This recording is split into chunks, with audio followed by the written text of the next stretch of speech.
নমস্কার, আমি শর্মিষ্ঠা। আমি আবারও চলে এসেছি আপনাদের সামনে একটি নতুন সুন্দর ব্লগ নিয়ে। গত কয়েকদিন হলো আমি ব্যাঙ্গালোরে এসেছি, আর ব্যাঙ্গালোর থেকে এটি আমার প্রথম ব্লগ। এদিক থেকে যেমন ব্লগটি গুরুত্বপূর্ণ, ঠিক তেমনি আজ 10ই জুলাই, আজ আমার জন্মদিন। তাই দুদিক থেকেই আজকের ব্লগটি আমার কাছে বেশ গুরুত্বপূর্ণ। ঘড়িতে এখন বাজে সকাল 9টা। সকাল থেকেই আকাশের মুখ ভার। আমারও মনের কোণায় অল্প স্বল্প মেঘ জমেছে। জীবনের বিশেষ দিনগুলোতে প্রিয় মানুষগুলো, বাবা মা ভাই, এদের থেকে দূরে থাকার কষ্টটা বুকের কোণায় কোথাও যেন একটু একটু দানা বেঁধেছে। সকাল থেকে ভিডিও কলে কথা হচ্ছিল ঠিকই, কিন্তু মনের ভিতর যেন কোথাও একটা উদাস করা কষ্ট। এরই মাঝে মৃন্ময় আমাকে বলল, চটপট রেডি হয়ে নাও, আমরা একটু বেরোবো। বাইরে বেরোবো শুনলেই চিরকাল মন আমার খুশি হয়ে যায়। তাই গন্তব্যস্থল না জেনেও স্নান টান করে তৈরি হয়ে গেলাম। আর জন্মদিন বলে কথা, তাই একখানা শাড়িও পরলাম। আর তারপর আমরা দুটিতে মিলে গুটি গুটি পায়ে বেরিয়ে পড়লাম। অজানা অচেনা শহরের প্রতিটি বাঁকই আমার কাছে নতুন, ঠিক একটা নতুন ছবির বইয়ের মতো। পাতা উল্টালেই প্রত্যেকটি নতুন ছবি।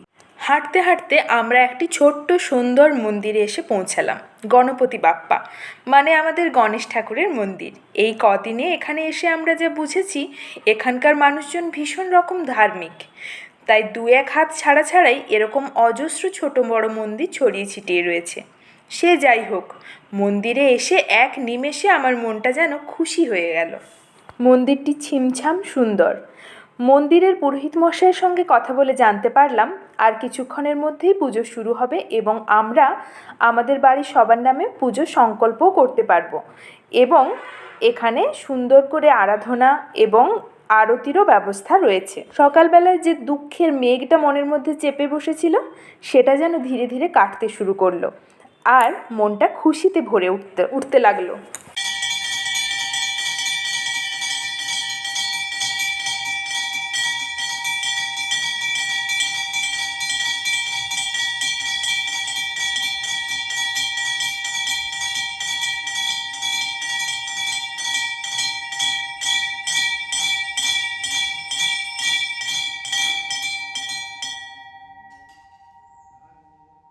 এবার আমরা খানিকক্ষণ ঠাকুরের স্নান পুজো আরতি দেখলাম। এখানে নিয়ম অনুসারে মন্দির প্রদক্ষিণ করলাম। তারপর বাড়ির সবার নামে একে একে পুজোও দিলাম। তারপর আমরা বেরিয়ে চলে আসবো ভাবছি, এমন সময় ওনারা আমাদের বসতে বললেন। আমরা ভাবলাম হয়তো পুজোটা শেষ অবধি দেখে যেতে বলছেন। তারপর পুজো শেষে আমাদের হাতে ছোট্ট এক প্লেট প্রসাদ তুলে দিলেন। আতপ চাল, কালো সর্ষে, নারকেল তেল আর কারি পাতা দিয়ে রান্না করা সুস্বাদু ভোগ জুটল জন্মদিনের সকালে আমার কপালে। বাড়ি ছেড়ে এত দূরে এসে এও কি কম পাওয়া বলুন তো? পুরোহিত মশাই আমাদের সঙ্গে বেশ কিছুক্ষণ গল্প করলেন। 1998 সালে নাকি এই মন্দিরটা প্রতিষ্ঠা হয়েছিল।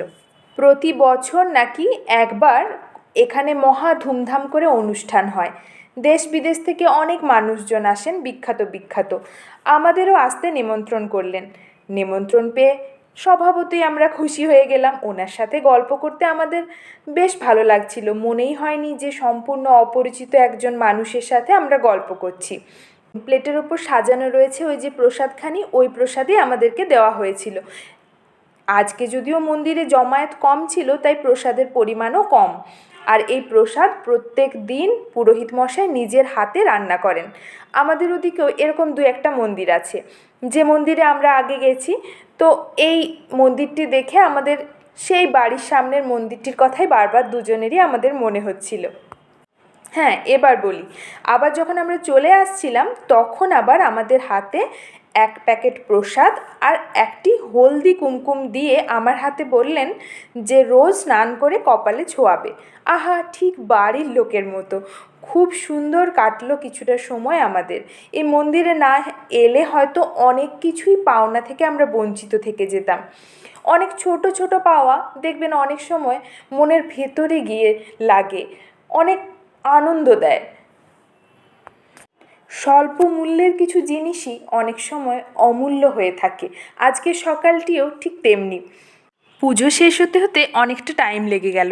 পুরোহিত মশাই যদিও প্রসাদ খাওয়ালেন বেশ যত্ন করে, কিন্তু আমাদের খিদের কাছে তা মরুভূমিতে এক ঘটি জল ঢালার মতো। তাই চলুন এবার একটা ভালো হোটেল দেখে ঢুকে পড়ি, পেটে কিছু দানা পানি না দিলেই নয়। একদিকে যখন ও খাবারের মেনু দেখতে ব্যস্ত, আমি তখন সময় নষ্ট না করে ক্যামেরা ঘোরাচ্ছি চতুর্দিকে। শুধু কি খাবার খেয়েই শান্তি বলুন? তা নয়, তার গন্ধ নিয়ে, তার রূপ রং দেখেও মনে কিন্তু শান্তি আসে। নাম না জানা আর জানা কত রকমের খাবারের কাউন্টার, আর কত মানুষের সকাল থেকে সন্ধ্যার অক্লান্ত পরিশ্রমে এক একটি সুস্বাদু খাদ্য তৈরি হয়। তাই যে কোনো খাবারের দোকান, হোটেল বা রেস্টুরেন্টে গেলে আমার চিরকাল আর্ট গ্যালারিতে যাওয়ার অনুভূতিটাই হয়। দু জায়গাতেই শিল্পীদের বাস। একদল এনে দেন প্রাণের আনন্দ, আর একদল উদরপূর্তির মাধ্যমে দেন আত্মাকে শান্তি। চলুন, অনেক হলো বকবক, এবার আমাদের খাবার এসে গেছে। সেগুলো কেমন সেগুলো আপনাদেরকে খেয়ে জান। দক্ষিণী খাবার খাওয়ার অভ্যেস আমার কোনো কালেই নেই, তবে খিদের চোটে কিনা জানি না মশলা ধোসা 5 মিনিটে সাবার করে ফেললাম, আর জিভও বলল আহা কি খাইলাম, জন্ম জন্মান্তরেও ভুলিব না। আর ও নিয়েছিল একটা অনিয়ন উত্তাপম। এভাবেই সুন্দর করে কাটলো আমাদের জন্মদিনের আমার সকালখানি। খাবার খেয়ে আমরা দ্রুত বাড়ির পথে হাঁটা লাগালাম। বাড়ি ফিরে ও অফিসে জয়েন করলো।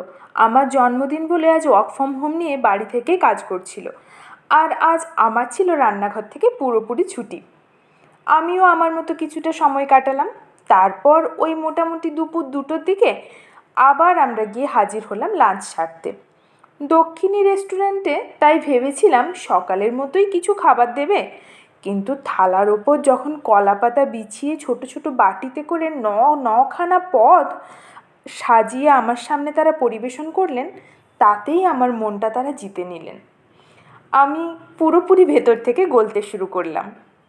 ঠিক প্রতি বছর বাড়িতে জন্মদিনে মা যেমন করে থালা সাজিয়ে খেতে দেয়, তেমনটাই মনে হলো। জন্মদিনের দুপুরটা অগোছালো হতে হতে কখন যেন পারফেক্ট হয়ে গেল। একখানা বাটিতে সিমাই আর সাবুদানা মিলিয়ে একটা পায়েস ছিল। বিশ্বাস করুন, এটা দেখে তো আমি পুরোই খুশি হয়ে গেলাম। এবার এলো মিক্সড ফ্রুট ফালুদা। জিনিসটা ছিল দারুণ রিফ্রেশিং। আমাদের দুজনেরই ভীষণ রকম ভালো লেগেছে। প্রতিটি চামচে প্রাণ জুড়ানো স্বাদ। আগের প্লেটটিতে ছিল মন জয়, আর এটাতে হলো জিহ্বাকে বশ। প্লেটের সবকটা খাবার আমার পরিচিত ছিল না ঠিকই, আর দরকারও নেই। আহারে, পরিচিতির চেয়ে পরিতৃপ্তির মূল্য অনেকখানি বেশি, তাই না বলুন? আমাদের মতো ঘর ছাড়া বাউন্ডুলেদেরকে এভাবে পরিপাটি করে পরিবেশন করলে আর বিশেষ কিছু বোধহয় লাগে না, তাই না? জন্মদিনের বিকালখানা জানলা দিয়ে বাইরেটা দেখেই কাটিয়ে দিলাম। অফিস শেষ হবার নামই নেই। হঠাৎ করে আজই যেন ভীষণ রকম চাপ। ফাইনালি 9টায় অফিস শেষ হলো। আর কোথাও যেতে গেলে তো অনেক রাত হয়ে যাবে, তাই অগত্যা জোম্যাটো বাবাজি ভরসা। হায়দ্রাবাদি দম বিরিয়ানি আর চিকেন ললিপপ এলো রাত তখন প্রায় 10:30। তাই দিয়েই আর মোবাইলে গান চালিয়ে বার্থডে নাইট সেলিব্রেট করলাম। সব শেষে বলি, অফিস শেষে ও নিচে গিয়ে একখানা ছোট্ট কেক নিয়ে এসেছিল আমার জন্য। সেটা কেটে আর গোটা কয়েক ছবি আর ভিডিও আমরা বানিয়েছিলাম। এডিট করার সময় দেখি সব ছবি ভিডিও ফোন থেকে গায়েব, একটাও খুঁজে পাচ্ছি না। যাই হোক, बड़ी बड़ी देशों में ऐसा छोटा छोटा ब्लंडर तो हो ही सकता है ना। তবে কি জানেন, আপনাদেরকে হয়তো এই ভিডিওটা আমি শেয়ার করতে পারলাম না বা ছবিগুলো দেখাতে পারলাম না। দেখাতে পারলে আমার একটু বেশি ভালো লাগতো। কিন্তু সারাটা দিন এত সুন্দরভাবে আমার কেটেছে, আমি কল্পনাও করিনি কখনো যে একা একটা মানুষ অফিস সামলে আমার এত সুন্দর একটা জন্মদিনের আয়োজন করবে। তার জন্য ওকে আমি কোনো রকম ধন্যবাদ দিয়ে ছোটো করতে চাই না, কিন্তু আমি ভীষণ রকম খুশি হয়েছি। তো চলুন, অনেক হলো বকবক, আর রাতও তো অনেক হলো। এবার খেয়ে দিয়ে ঘুমিয়ে পড়ি। তো চলুন, টাটা। আবারও দেখা হবে অন্য কোথাও, অন্য কোনোখানে।